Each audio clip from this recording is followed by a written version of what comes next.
بسم الله الرحمن الرحيم Bismillahirrahmanirrahim. Assalamualaikum warahmatullahi wabarakatuh. Alhamdulillah, wassalatu wassalamu ala rasulillah wa ala alihi wa sahbihi wa man walah, wa ba'd. Saudara-saudariku dimanapun Anda berada, Alhamdulillah mengucap syukur kepada Allah Subhanahu wa ta'ala. Kita semua insan beriman khususnya telah menyempurnakan rangkaian ibadah selama bulan Ramadan tahun 1443 Hijrah khususnya, bahkan telah menunaikan pula salat Idul Fitri dan berbahagia di hari raya yang tentunya akan mengumpulkan banyak memori baik di masa kini pun demikian untuk masa yang akan datang. Lebih dari itu, ada sesuatu yang sangat istimewa masih di rangkaian bulan Syawal. Bila hari pertamanya kita menunaikan salat Idul Fitri, bercengkrama dengan keluarga, membangun silaturahim yang erat, maka dari sejak hari keduanya sampai dengan akhir bulannya ada bentangan yang sangat istimewa yang hanya terdapat di bulan Syawal dan langsung informasinya diberitakan oleh Nabi sallallahu alaihi wasallam. Sahabat Abu Ayyub Al-Ansari menerima informasi penting dari Nabi sallallahu alaihi wasallam yang kelak informasi ini akan dicantumkan dirangkum oleh Al-Imam Muslim dalam kitab sahih beliau nomor hadis 1164. Qala Rasulullah sallallahu alaihi wasallam. Informasi disampaikan oleh Al-Imam Muslim mengambil sanad riwayat yang tersambung pada sahabat mulia Abu Ayyub Al-Ansari radhiyallahu taala anhu. Beliau menyampaikan satu kali Rasulullah sallallahu alaihi wasallam pernah bersabda, "Man shama Ramadhana thumma atba'ahu sittan min Syawal," atau di riwayat lain bisittin min Syawal fakana kasyami dahri.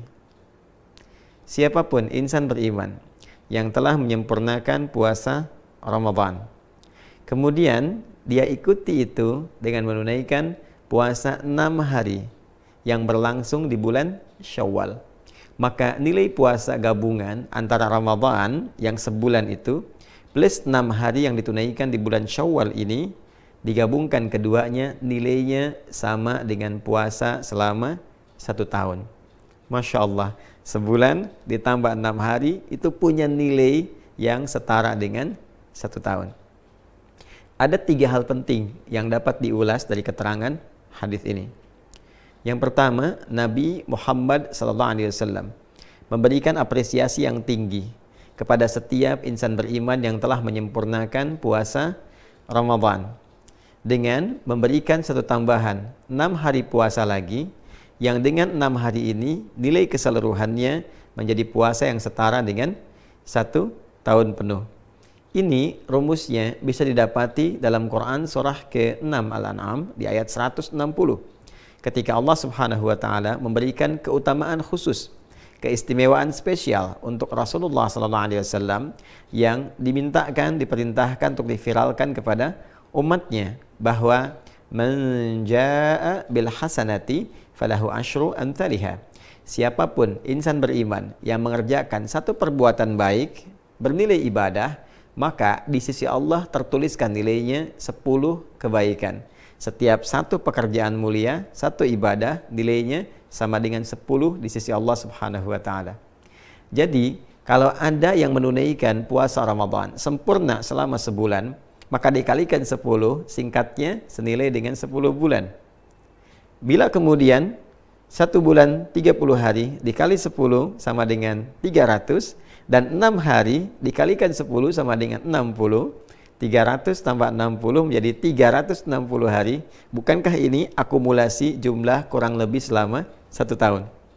Maka nilai fantastis ini diberikan oleh Allah Subhanahu wa taala sebagai hadiah untuk umat Nabi Muhammad sallallahu alaihi wasallam melalui kemuliaan Rasulnya.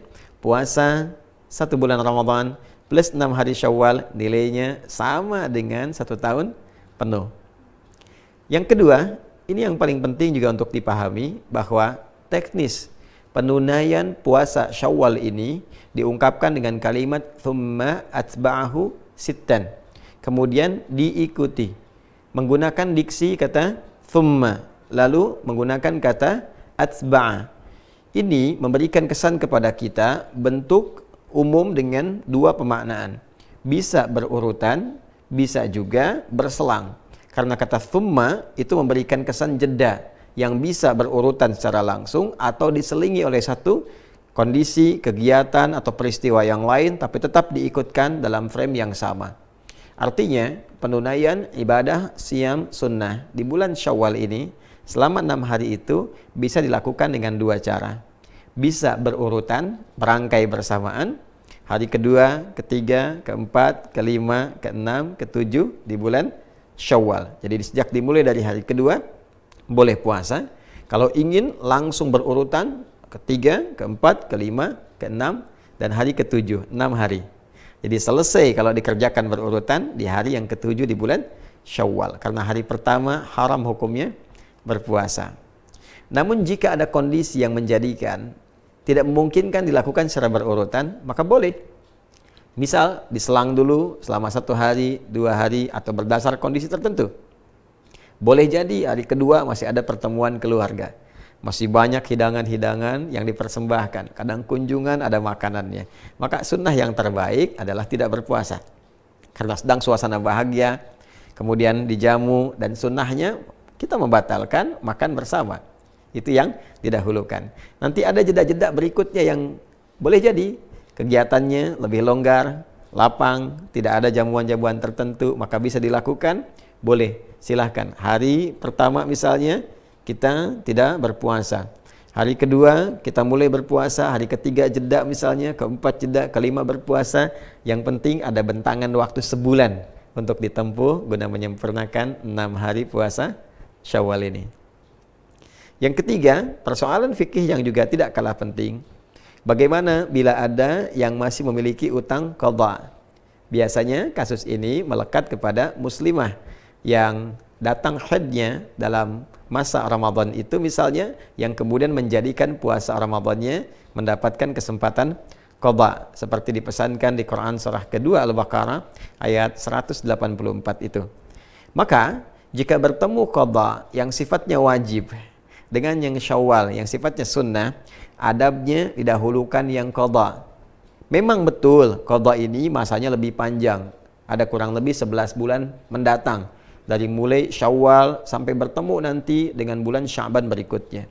Tapi penting diingat, kita tidak bisa menentukan kapan ajal itu akan tiba, kapan ajal datang. Karena itu daripada pulang kepada Allah membawa status berhutang, lebih baik selesaikan qadhanya.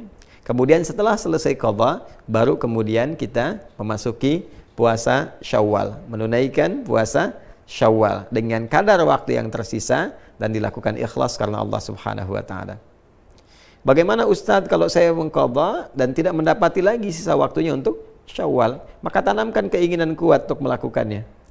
Dengan keinginan kuat itu, dengan harapan untuk bisa menunaikan, boleh jadi Allah berkenan memberikan pahala lebih dulu dengan niat yang ada, keinginan yang ada, sekalipun belum mendapati kesempatan untuk mengerjakannya. Ingat, kemuliaan dilihat oleh Allah Subhanahu wa taala pada kebeningan niat dan keadaan hatinya. La yu'akhidhukumullahu billagwi fi aymanikum walakin yu'akhidhukum bima kasabat qulubukum. Bahkan dalam kasus akan dinilai sebagai hukuman pun, kata Allah, Allah tidak akan menghukum dari canda yang keluar karena refleks pada perilaku kalian.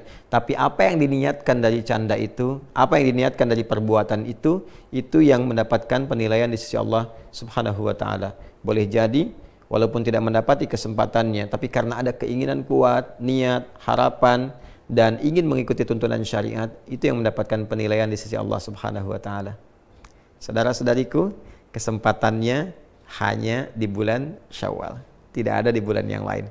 Karena itu, mari kita optimis, memaksimalkan niat di dalam hati kita, mengondisikan ikhtiar kita. Semoga Ramadan yang telah tuntas ditunaikan bisa juga diikuti dengan kesempurnaan penunaian puasa 6 hari di bulan Syawal.